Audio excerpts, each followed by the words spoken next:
You're listening to Turi Ryder's She Said What podcast. I'm Turi, along with Marci Persky. Marci's almost ready for her surgery, and she won't hear a thing. Also, strange doings underneath your clothes. We're talking foundation garments, drag bars, and men who drive from Indiana to Chicago for service. I don't have my hearing aids, so the sound is off. What happened to your hearing aids? They blew up yesterday. You what? I had a 6-month appointment, and he said that there was new software. And so he took them, and they were updating, and all of a sudden, nothing. They just died. Oh, so now what happens? They're just going to mail them to me.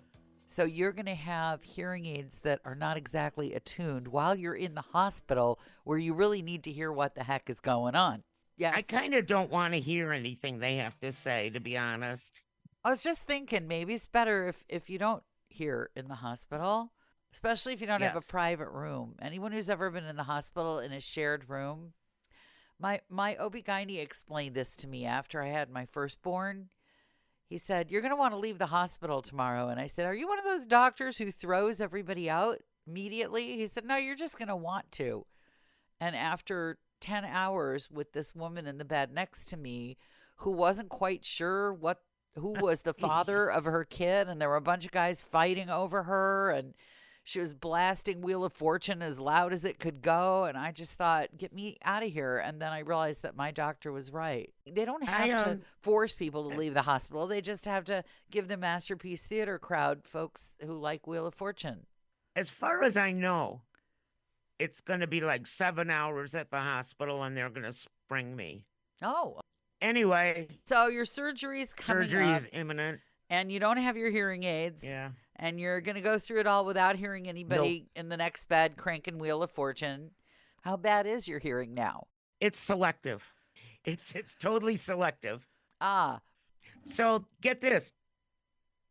I'm getting like 2 really awful things done simultaneously. A bargain. Because I'm having my surgery on the exact date.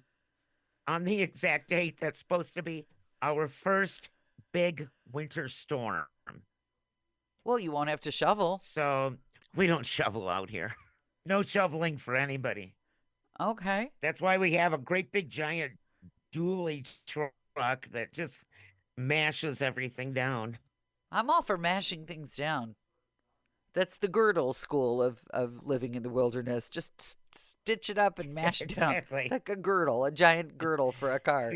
There you go. Did your mother ever wear a girdle or own one? Yes, with the little clips that held her stockings up. I can't even imagine how they sold women on those. If you've never seen a girdle, they're probably now in some specialty sex shop for people who find it exciting. They were basically made out of, they were like rubber underwear as best I could tell. And you stuffed yourself into them, and then you fastened your stockings with these clips that were designed not to run your stockings. I think I would have moved to some country where I got to wear a nun's habit or a burqa. I would rather have done just about anything, I think, than wear a girdle. I couldn't even wear, my mother couldn't even, we've talked about this. My mother tried to buy me these little crinolines, these little girly, scratchy things like a ballerina's tutu that you would stick under your, and I used to take mine off and shuck it under the bushes. I think that we have now a whole generation of women who just wear whatever the bleep they please. And even with wearing whatever the bleep you please, nobody's decided, hey, what I really want to wear is a rubber girdle and stockings you have to hold up with giant clothespins. Actually, yeah, that's not true. Uh-oh. As an avid pop culture watcher, uh-oh, they now make it's a different type of, they call it shapewear. Yes. Instead of girdles now, which look absolutely uncomfortable to me. And I actually tried one. No. I got one like on a clearance and wanted to just see what it was like. Uh-huh. And it was from some billionaire daughter of an attorney for OJ, who's long dead, whose mom has so much plastic surgery she looks 15, but she's really like 90. Yep, we know who that So is. Yeah, if you want to, look it up. okay. Yeah.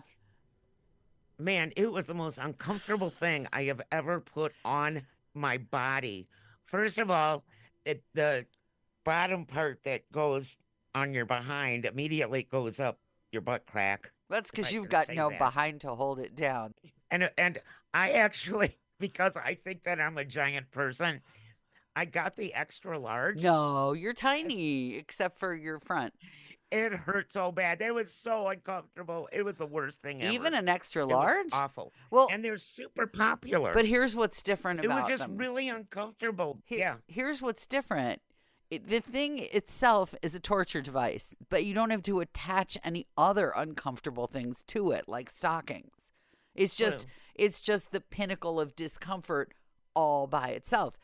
And you could argue in a weird way that there's an advantage to it because if you wear one of these giant mother whalebone boosting, hoisting, sticking brasiers and you pair that with really uncomfortable little G-string underwear, who's to say that the shapewear doesn't give you all the same bang for the buck and there are fewer things to fasten? except that Yes. the your whalebone brassiere or whatever you're talking, whatever you want to call it, Yes. that thing didn't hold up anything. Oh. Nothing. Oh, well, forget Yeah, that and I did not have the hourglass figure that it that promised. this designer who's had so much plastic surgery on her body at this point. Uh-huh. She looks like Jessica Rabbit. She does look Uh, like Jessica Rabbit. yeah. So, yes, there's that one, and then there's another one that's also like really popular. Wait, you bought a second one? I throw up my hands now. Just be who you are. So you're arguing that people should be exactly who they are. But this gets me right to something I wanted to talk about with you today. I went as we record this, it's shortly before the election. And I went last night to a Get Out the Vote event, and it was held at the oldest drag performance bar in the city of Chicago, the Baton. It's very famous. Oh, I used to love the baton. The Baton, by the way, just moved to my neighborhood. And weirdly, stuff that was exciting and fresh and different and new, which is to say, what we used to call men, but now I guess we'd call gender fluid people, in drag in glorious show Las Vegas-y costumes, lip syncing to diva music. That sort of happens all the time now. It was, True. I mean, these are the best of the best for sure. But that element of how the heck do they do that? That has been totally ruined and erased by social media. I was very sad. It's not the fault of the people, but it's kind of disappointing. It's kind of like somebody showed you where the rabbit is kept in the hat. It's not the fault of the Baton. It's nice for all the young people who want to grow up to do drag that they can learn how to do it in the privacy of their homes. Well, I think that RuPaul's Drag Race had a lot to do with that as well, which is super, super popular. Yep. He wins the Emmy every year now, I think for the last 5 years. Even I for have best heard of host. it. Yeah, there are So shows. I think that's what brought drag into the mainstream. I guess that's true. I used to sneak down there with my gay friends when I wasn't even old enough to drink. I probably shouldn't say that now. Maybe, Yeah. but I think the statute of limitations is up. Yeah, no, I don't want to bother the club at all. I mean, I'm sure they card hard, as they say, but they didn't card so hard then, and I didn't go to drink. I would save all my dollars to tip the performers, and there was an element of camp that seems to be missing now. There weren't nearly enough rude double entendre jokes. I also kept thinking about how just a few scant years ago, if you were a politician, to get your picture taken with most of these performers would be a career ender. And now it's a get out the vote bash. Yeah. And so you can wear whatever you want, to your point. You can wear whatever you want. And so all over my neighborhood are 6'5" statuesque blonde presenting as women who perhaps were not born presenting as women. And they're just part of the neighborhood. Don't you remember? I go back like 20-something years ago, maybe even further. Okay. When we used to go on hooker patrol. Oh, yeah, that was fun. Late at night. We would sit, and they're not even open late at night, Ann Sather. Ann Sather used to be open really late. And Yeah. it was by a public transit stop where a lot of the ladies of the evening worked, both ladies of the evening born and ladies of the evening created. Exactly. And we would sit there and try and tell who was born and who was created. And sometimes we would lay bets on that car would pull up with Indiana plates usually. And Yep. and one of these ladies who perhaps had not been born in this form would get into the car, and we would take bets on how long that tryst would last. And usually it was seconds. You know, You'd see the car pull back out. whip around the corner, door flies open, lady exits without necessarily a great deal of grace.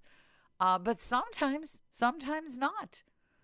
Sometimes the car would be gone for a nice amount of time. And then you wondered whether this was the intention of the driver of the car with the Indiana plates, or if he just figured out what the heck. They were always Indiana plates, too. Yeah, always. Always. In Chicago, we had a better idea of what the packaging contained, I think. Yes.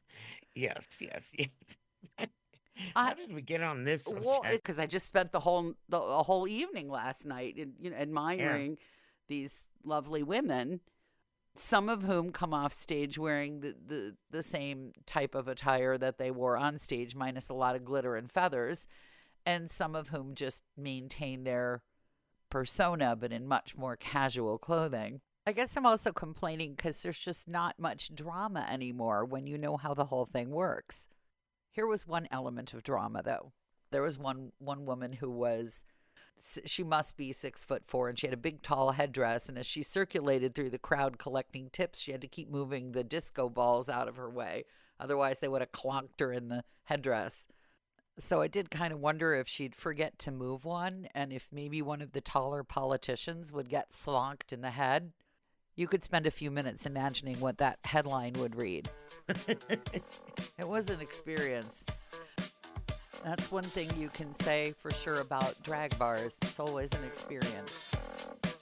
If you've made it this far, chances are you've been enjoying Turi Ryder's She Said What podcast. In which case, you might also like my book, She Said What, A Life on the Air. You can find that at your neighborhood independent bookstore or on Amazon. Marci and I really appreciate your good reviews wherever you care to leave them. Your kind words help the podcast grow. Thanks.